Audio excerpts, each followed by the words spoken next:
Thank you for browsing page 121. Today we're going to take a look at the Dungeon Master's Guide.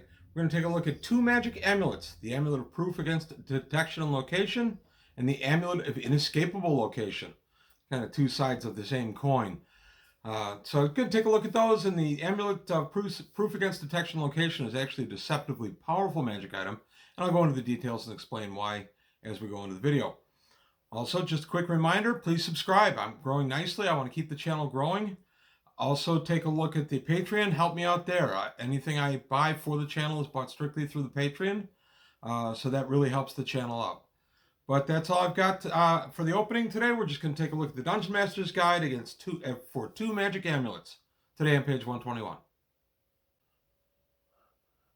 All right, two magic amulets from the Dungeon Master's Guide. Go ahead and open up. We're on page 137 for both magic items. We'll start with the good one first, the Amulet of Proof against Detection and Location.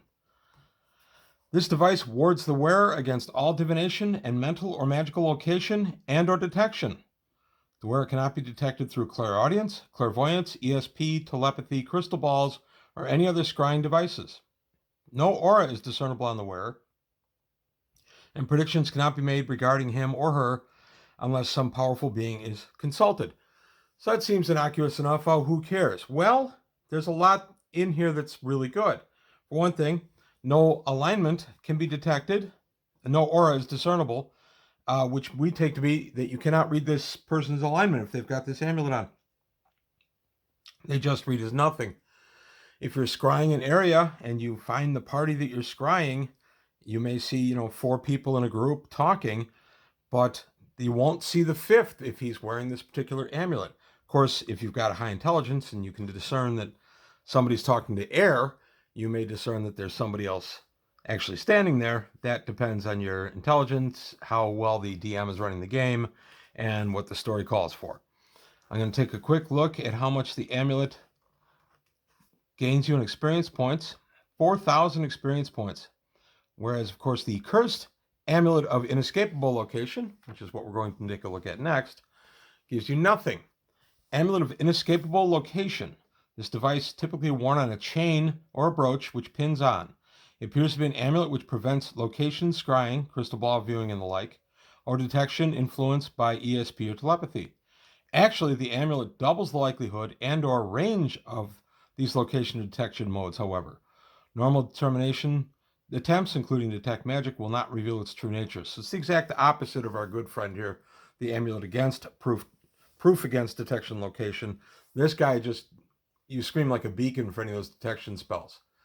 So that's a good cursed item. You got to be careful in giving that particular cursed item out because that can end a character pretty quickly if they're so susceptible to any kind of magical scrying or detection. That might not be a big issue until the campaign starts hitting around 8th, 9th, 10th level.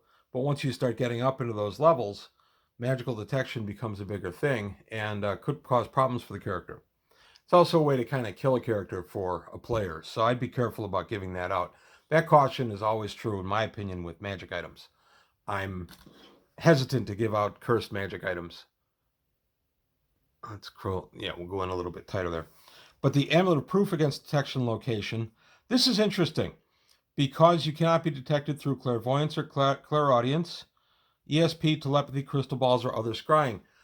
At our table, we also extend this that you cannot be detected by things like detect invisibility. So if I am invisible wearing this particular magic item, detect invisibility will not reveal me.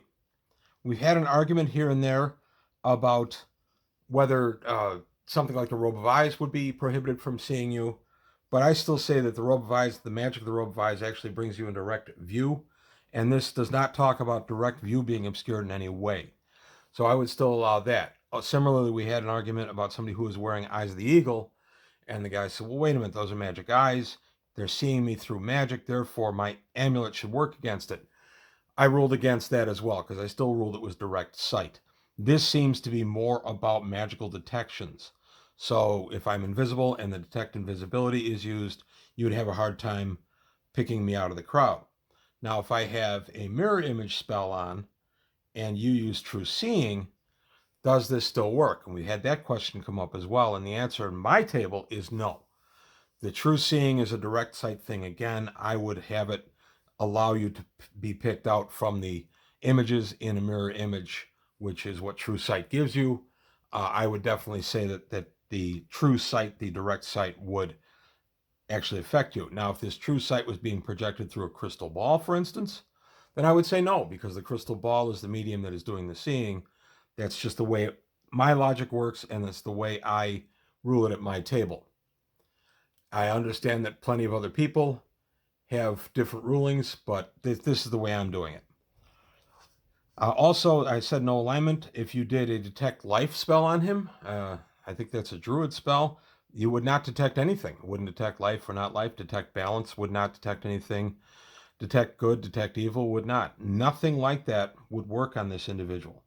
Now, some kind of direct sight that lets you see auras and things like that, I would have to rule on an individual basis. And pretty much I would just take a look at the origin of the direct sight versus the origin of, versus this particular magic item, and just see which is, which would be more powerful in that situation. Again, very subject to rules and rulings for your game at your table.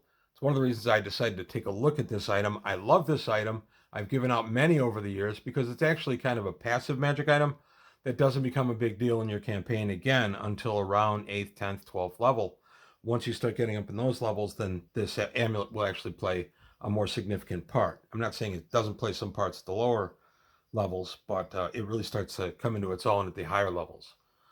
So that's just my take on those two amulets out of the Dungeon Master's Guide. Let me know what you think, how you use them at your table. Maybe I'm wrong. Maybe, the Eyes of the Eagle won't see him because the magic is being enhanced, or the eyesight's being enhanced by magic. Maybe that prevents it from happening at your table. That's however you choose to rule it, but I'd be interested in hearing any kind of counterpoints to anything I've presented. So I want to thank you for your time. Thanks for watching. Please like and subscribe. Take a look at the Patreon. And that's it for today. I'll see you next time on page 121.